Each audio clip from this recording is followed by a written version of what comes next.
अस्सलामुअलैकुम स्टूडेंट, आप कैसे हैं।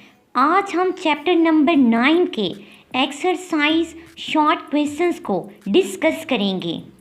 क्वेश्चन नंबर 1 है, under what conditions two sources of light behave as coherent sources.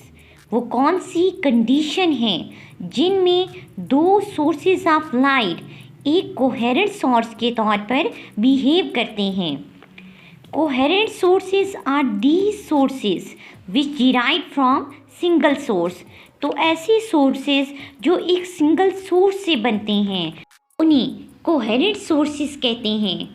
इसकी frequency और phase difference सेम रहता है, तो यही एक coherent source की condition है। So two sources of light behave as coherent if they have same frequency। Number 2, they must have constant phase difference। Next question है, what is the distance between interference fringes be affected by the separation between the slit of Young's experiment? Can fringe disappear? Young's double slit experiment में slits के दरमियान distance को change करने से interference of fringe पे क्या असर पड़ता है।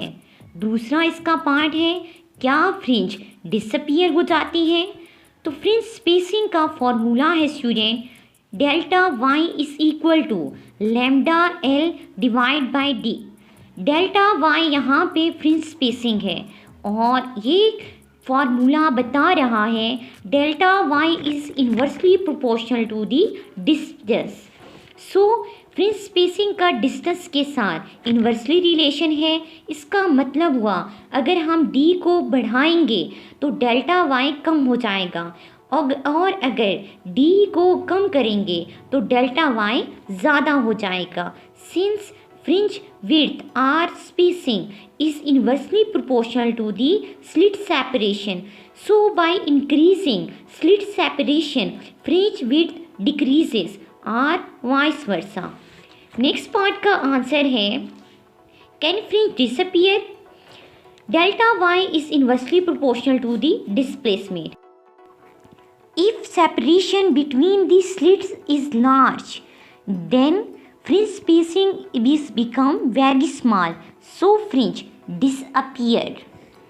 Third question है, can the visible light produce interference fringe? Explain।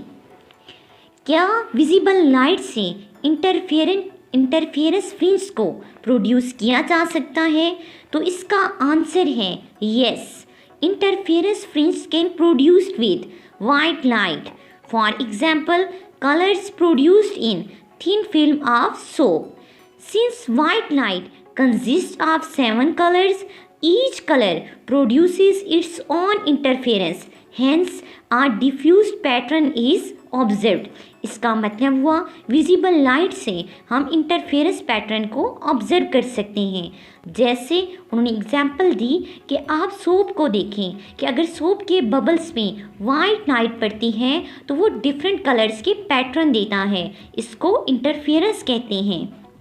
Question number 4, in Young's experiment one of the slit is covered with blue filter and other with red filter। What would be the pattern of light intensity on the screen? Young's experiment में एक slit को blue colour से और दूसरी slit को red colour से cover कर दें तो फिर इंटरफेरेंस का पैटर्न हम किस तरह से नज़र आएगा। अब इस सवाल में इंटरफेरेंस की कंडीशन सेटिस्फाई नहीं हो रही, जिसके मुताबिक जो आपके पास सोर्स हैं वो कोहेरेंट होना चाहिए, मतलब एक सिंगल सोर्स होना चाहिए, जबकि यहाँ पे हम दो सोर्सेज की बात कर रहे हैं जिनकी फ्रीक्वेंसी और फेज डिफरेंस डिफरेंट हैं, जैसे ब्लू और red light. So no interference pattern will be observed because two sources are now behaving like non-coherent sources, hence condition for interference not satisfied, which means that no interference pattern will be observed।